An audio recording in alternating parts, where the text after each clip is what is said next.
Welcome back to the show, Darryl Nicholson, Toowoomba Advocate. And look, I know it's really early, it's December 2019, but in March 28, 2020, we've got the council elections coming up, and it's going to happen all over Queensland. But this is a chance for you, because I know it's going to be Melbourne Cup. It's going to be Melbourne Cup. There's going to be, I reckon, 36, maybe 40 people running for council. So this is your chance to have a look and get to know some of the people, and maybe you might come back in January and February, who knows. But Warren Midgley, how are you today? Good, thanks, Dale. Great to Good. meet you. Oh, great, mate. Welcome along.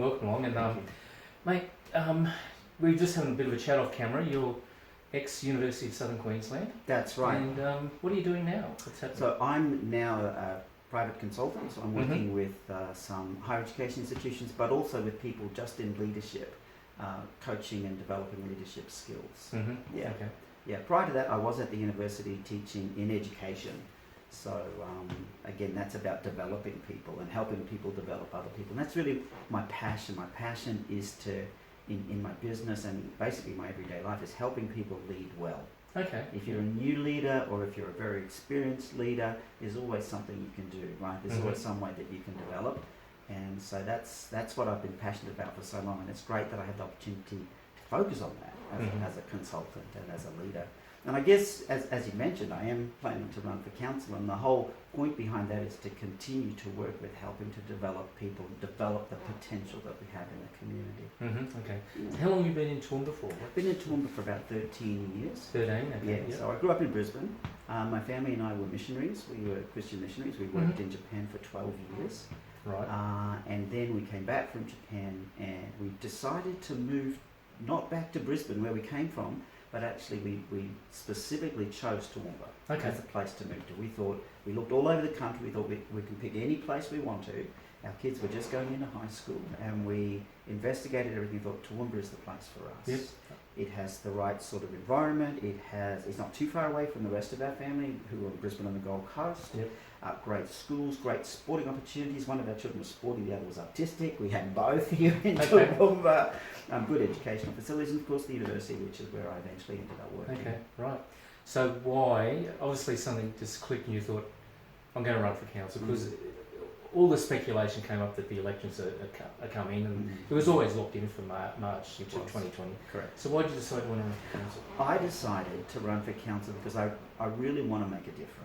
And I think that people sometimes think local government, they don't really, it's just rubbish and rates and that sort of thing.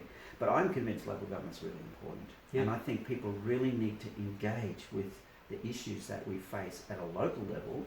And my dream is that with local government, the good thing about it, the thing that I'm so passionate about in local government is you've got local issues, but you have local knowledge and local resources that you can bring to bear on resolving that local issue. And what works in Toowoomba is not going to work on the Gold Coast or in Adelaide or anywhere else in the country.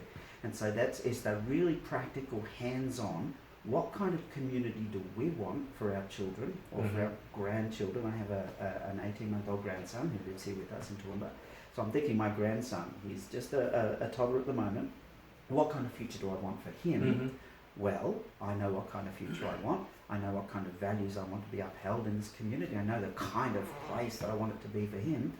I need to do something. Great. So using the leadership experience that I had, I've been a leader in a church, I've been a leader at a university, I've been developing leaders all across business, not-for-profits and things like that, using those skills to actually try to create the kind of community that we all long for.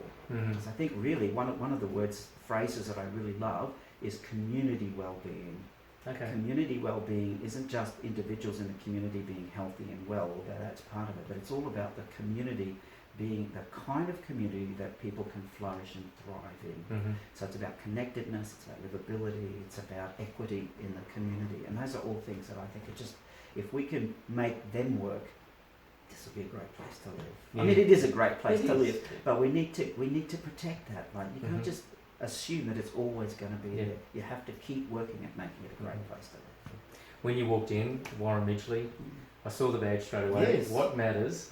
Hashtag WM2020. I like that. Thank you.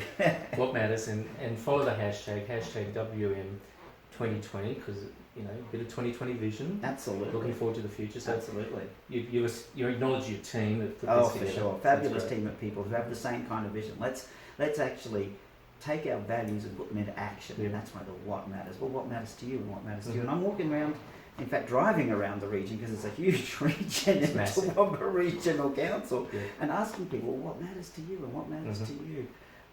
Because I think people want to be heard, Okay. and the things that are important to them, they need to have an opportunity to express that, and we need to hear that. That's part of the connectedness Mhm. of a community that's really strong and vibrant. Okay. So what does matter to the community? What are you hearing?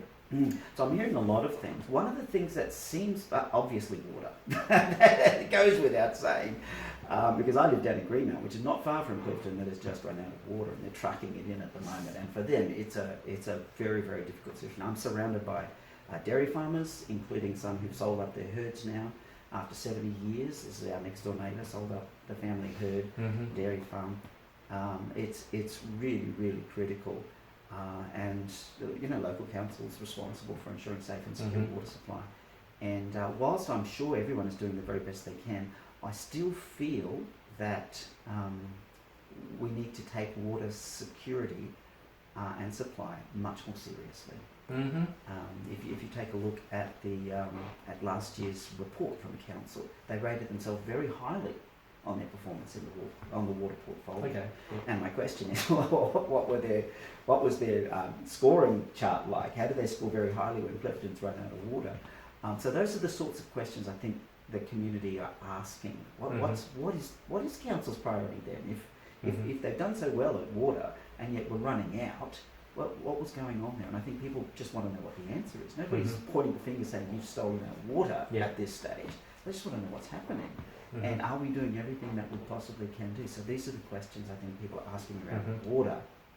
And then of course with the proposed pipeline going from Toowoomba down to Warwick, well that raises a whole heap of other questions as well. So all of these questions are in people's minds, and we can't just keep saying, don't worry about it, don't worry about it. I mean, it's pressing, it's right now. Yep. And I think we all need to engage. Everyone in the community, the people in Clifton need to engage with the people at Yarra need to engage. People out at Millmerran, where they've had those horrible fires just recently, need to engage as well with this conversation, what's happening with water.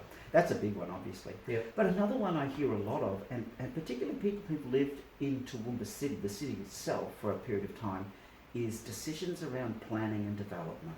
Yeah. There are some residential developments that really, they just don't seem to fit. This is what people are saying. There's just these lots of townhouses or high density housing crammed into a place where otherwise it's green leafy here, and then it's suddenly really tight housing. There's not enough room for cars to park in that high density housing. Somebody told me that down their street you wouldn't be able to drive a fire engine if there was a fire down the end, because everyone's parked on the street and it's too narrow. I mean, that's a serious issue. It is, yeah. Someone needed to have thought about that before they approved that. The fact that I think everybody recognises there needs to be a mix, some high density housing and some more green leafy suburbs. But getting that mix right, I think there's a few people, quite a lot of people actually, who've said to me they don't think council have got that right, and we need to think a little bit more carefully about how new properties, as Toowoomba City itself continues to grow, and will continue to do so, really thinking carefully about how to best design these new developments so that they fit, so that they take into account some kind of urban cooling strategy. Some of these new developments, right, it's all tin roofs, and it's just an oven. It basically just heats things up. And there's a conference right now, actually down in Adelaide, as we speak, where they're talking about what can we do to improve urban cooling. Things like the materials that you build with, planting more trees, more shade trees, those sorts of things. We need to be engaging with that as well. Because even though Toowoomba's up the hill from Brisbane, I mean, well, it's cooler than Brisbane, it's actually getting very hot up here as well. And so we need to think when we're planning, keep that in mind. I mean, look at today, it's got to be nearly 40 degrees today. It's very, very hot. And it may cool down again at some stage, but right at this point in time, that nobody is saying there's going to be a cool down. Everyone is saying it's going to get hotter. So let's take that into account when we're developing these new developments. And look, the other thing with planning and development that a lot of people are talking to me about is it's very difficult to get out and about and live an active kind of lifestyle the way the city is designed. It's kind of like you've got to drive somewhere. The public transport system doesn't connect very well. There are beautiful parks, but you've actually got to drive to get to the park. You can't walk to the park. And in these new developments as well, the council have insisted there be some kind of green space in there. Yeah. But how do you get there? Well, it's all unshaded all the way there, and so you've got little kids and you're on the footpath, and there's cars everywhere. And so, what can we do to encourage people? And this is a part of community well-being. It's actual physical and mental well-being to be able to get out and about. And how can we facilitate that better? That's another planning issue that we need to think about. Right.